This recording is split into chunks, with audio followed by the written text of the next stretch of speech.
Citoyennes, citoyens, bonjour et bienvenue dans Dernières Nouvelles des Étoiles, l'émission qui vous résume l'actualité spatiale tous les mardis à 18h.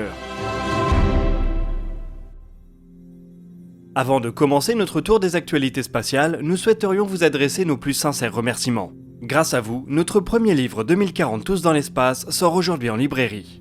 Nous avons pu constater que certains d'entre vous ont déjà obtenu leur exemplaire, et nous espérons que sa lecture vous sera agréable. Il s'agit d'un ouvrage de prospective qui vise à analyser les tendances émergentes du secteur spatial pour les 20 prochaines années. Si vous souhaitez le découvrir plus en détail, je vous invite à venir nous écouter vendredi à 14h sur France Inter dans l'émission La Terre au carré. Nous discutons de nombreux sujets dans 2040 Tous dans l'espace, à commencer par celui que nous allons évoquer à présent. En 2017, le président américain Donald Trump a donné une nouvelle direction à la NASA, la Lune. C'est ainsi qu'est né le programme Artemis, qui occupe dorénavant une place prépondérante dans les plans de l'Agence spatiale américaine. Artemis va permettre l'envoi de nombreuses missions robotisées sur notre satellite. Le programme prévoit aussi l'assemblage d'une station spatiale en orbite lunaire, et enfin, le retour d'êtres humains à sa surface. Des Américains, mais peut-être aussi des Canadiens, des Japonais et même des Européens devraient ainsi avoir l'opportunité de faire de nouvelles traces de pas dans la poussière lunaire. Et ce, dans un laps de temps relativement court.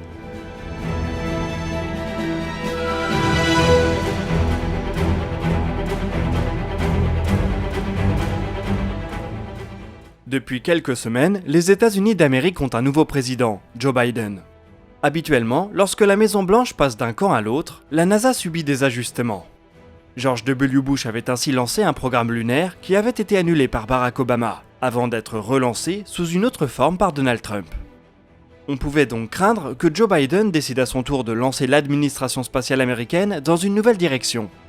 Mais il n'en est rien. Le 4 février, Jen Psaki, la nouvelle porte-parole de la Maison-Blanche, a indiqué que le gouvernement allait continuer l'effort lunaire initié par son prédécesseur. Faut-il y voir la pression chinoise qui a dernièrement enchaîné les succès lunaires, ou tout simplement le fait qu'Artemis est un plan relativement bien ficelé qui a su convaincre des partenaires internationaux? Dur à dire, ce qui est sûr, c'est que la NASA a du pain sur la planche.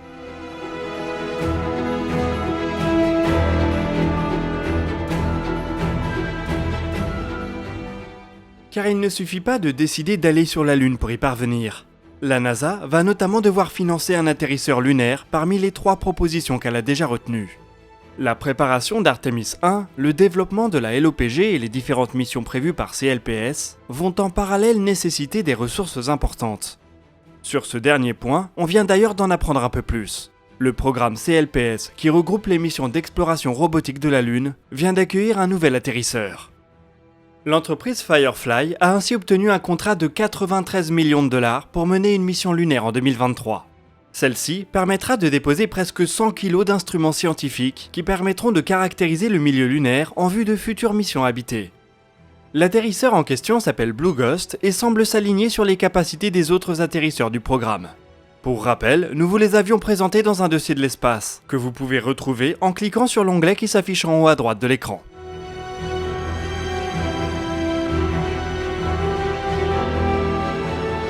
En attendant 2023, on va suivre tout au long de l'année les tests du SLS et d'Orion, ainsi que la mission Artemis 1 qui va concrétiser ce nouvel élan lunaire américain. Elle enverra un vaisseau sans équipage pour une mission de quelques jours en orbite lunaire. La perspective de voir des hommes et des femmes fouler à nouveau le sol de notre satellite dans la décennie devient de plus en plus palpable.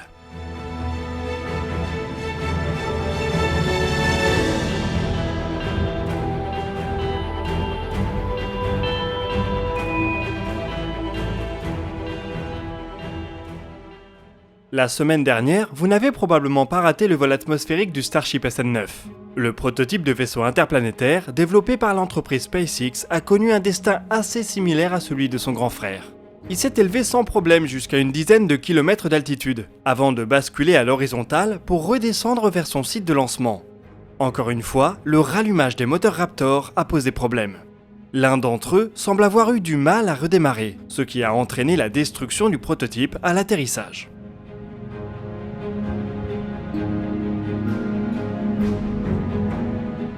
Cependant, le Starship SN10 est déjà en piste pour continuer les essais. Il devrait passer par l'étape des tirs statiques au cours des jours et des semaines qui viennent, pour à nouveau tenter l'exercice et peut-être faire mieux que ses prédécesseurs.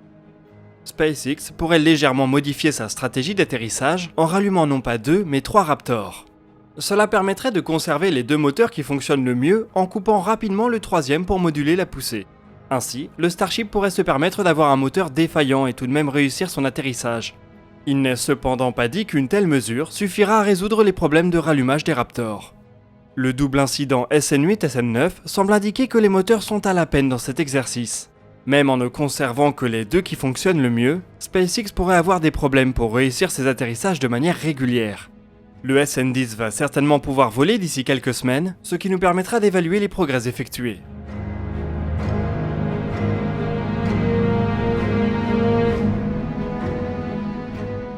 Par ailleurs, la construction du premier prototype de Super Heavy, le booster qui propulsera le Starship, avance aussi rapidement, avec ces images qui nous montrent un prototype assemblé à environ 50%.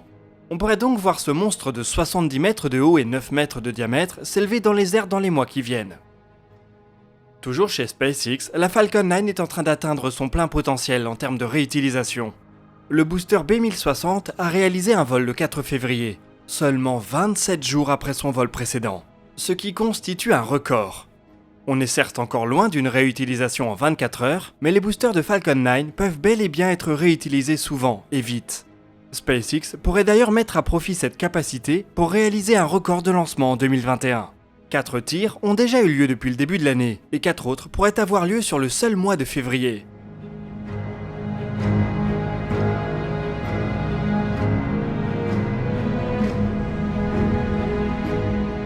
Une grande partie de ces lancements se fait au profit de la constellation Starlink. Le service d'internet par satellite se rapproche de sa capacité initiale et prépare donc ses infrastructures au sol, ce qui ne va pas sans créer quelques remous. En France, dans la commune normande de Saint-Saunier-de-Beuvron, on s'étonne ainsi de découvrir qu'une station de réception dédiée à l'internet satellitaire pourrait être implémentée à proximité. Une grosse partie des installations terrestres européennes de Starlink devraient ainsi trouver leur place dans l'Hexagone. Ce qui n'est pas très étonnant étant donné la position centrale de la France dans la géographie de l'Europe de l'Ouest. À voir si ce déploiement se déroulera sans accroc. La bêta-test du service d'internet par satellite a déjà convaincu 10 000 utilisateurs. Il en faudra bien plus pour financer la colonisation de Mars. On devrait de toute manière avoir un premier aperçu du succès de l'offre au cours de l'année.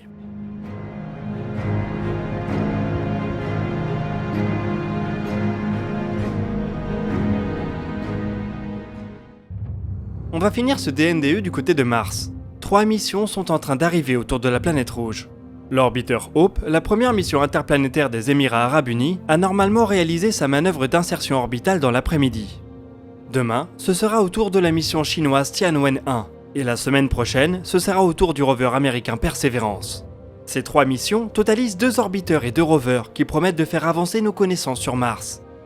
La mission américaine Perseverance embarque même un petit drone hélicoptère, qui sera le premier engin plus lourd que l'air à voler dans une autre atmosphère que celle de la Terre.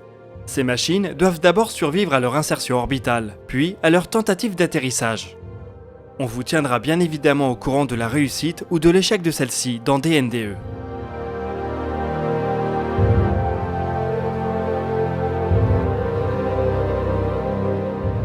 Les 3 missions vont pouvoir étudier différents aspects de la planète rouge.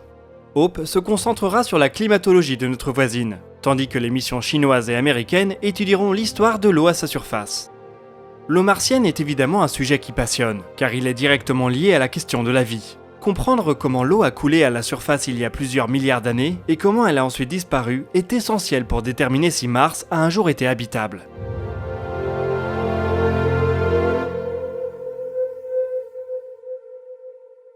Mais l'eau liquide à la surface de Mars a-t-elle complètement disparu ?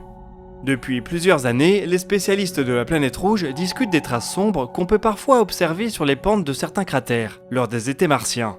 Pourrait-il s'agir de coulées de saumure plus ou moins liquides, ou s'agit-il d'avalanches de poussière aussi sèches que le reste de la planète ?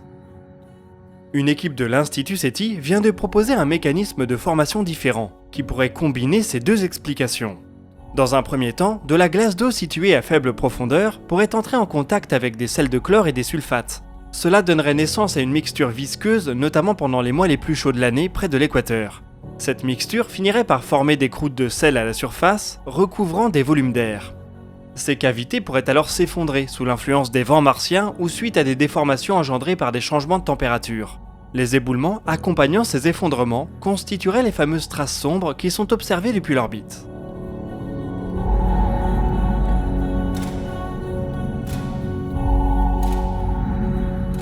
Il ne s'agit pour le moment que d'un modèle qu'il est difficile de vérifier. Il aurait pourtant un impact sur l'habitabilité de la planète rouge. Le milieu est aujourd'hui probablement beaucoup trop salé pour permettre à la vie de s'y épanouir. Mais si cette dernière est apparue il y a plusieurs milliards d'années, il a peut-être constitué un refuge après la disparition de l'eau à la surface. Ces hypothèses pourront éventuellement être testées par le rover européen Rosalind Franklin, qui sera capable de forer sur plusieurs mètres de profondeur.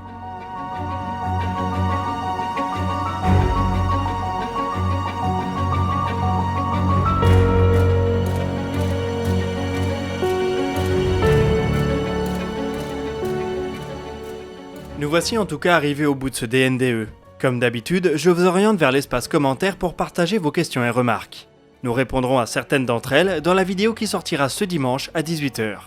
Vous pouvez consulter la description pour des liens vers nos sources, nos podcasts et nos réseaux sociaux. Nous, on se donne rendez-vous jeudi pour un nouveau dossier de l'espace, et d'ici là, citoyennes, citoyens, portez-vous bien.